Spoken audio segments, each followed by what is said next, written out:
On a clear day when the sky is blue and there's just enough breeze to blow the clouds away, you can stand on the big hill above the valley and watch Duck and Oliver far below, busily at work on Duck's branch line near the sea. The two engines are very proud of their matching coats of gleaming color. Oliver often talks about the time that Douglas saved him from scrap. "If it wasn't for his help," Oliver will say, "I might have been caught when I ran away from the scrapyard, and I would never have come to live here on Sir Topham Hatt's railway." The other engines all wanted to know about Oliver's adventures. "Amazing," remarked Henry. "Oliver," said James, "has resource." "And sagacity," put in Gordon. "What does that mean?" whispered Percy. "I think," replied Thomas, "it's about being clever and wise." "He is," finished Gordon, "an example to us all." I'm sorry to say that Oliver became very puffed up in the smoke box. "Henry says I'm amazing. He's right," he whistled as he swooshed along the line. One day, Sir Topham Hatt came to see him.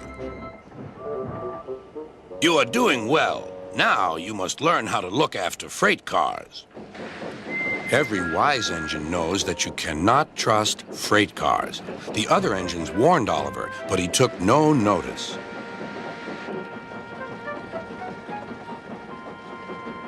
"You think I can't manage," he said huffily. "Gordon knows better. He says I'm sagacious."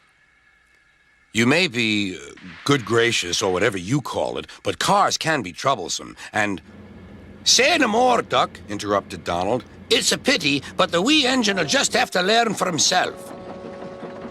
Oliver pulled some loaded cars to a siding and pushed the empties to the chute.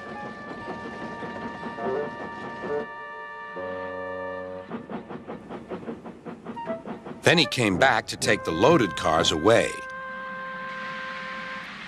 But they were comfortable and didn't want to move. "What right has he to poke his funnel in here? We want Duck!" Or Donald.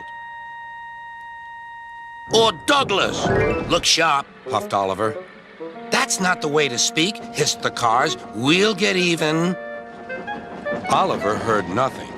The cars moved smoothly at first, then suddenly Oliver felt them push forward.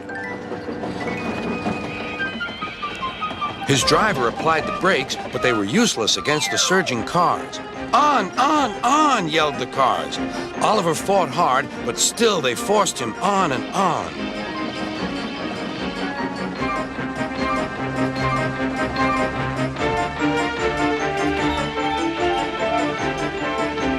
At last, the cars grew tired. "I'm winning," gasped Oliver, but it was too late.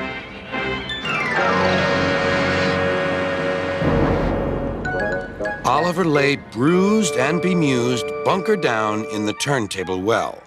Duck surveyed the damage. "Hello, Oliver. Are you being a good gracious engine? Beg pardon, but we really don't like this sort of surprise. Donald and Douglas will miss their turntable until it is mended." That evening, Oliver was hauled gently to safety. "I'm sorry, sir," he said to Sir Topham Hatt. "I should have listened to Duck's advice. I don't feel good gracious or whatever it is. I just feel silly." "Well, Oliver," replied Sir Topham Hatt, "now you know the damage cars can do." "Yes, I do, sir. I look like a load of scrap iron." "Oh, I don't think so," laughed Sir Topham Hatt. "But you do need to go to the works to be mended." The other engines now felt sorry for Oliver. "The branch line won't be the same without you," whistled Duck. "Come back soon." A few days later, Oliver did come back. His coat gleamed brighter than ever.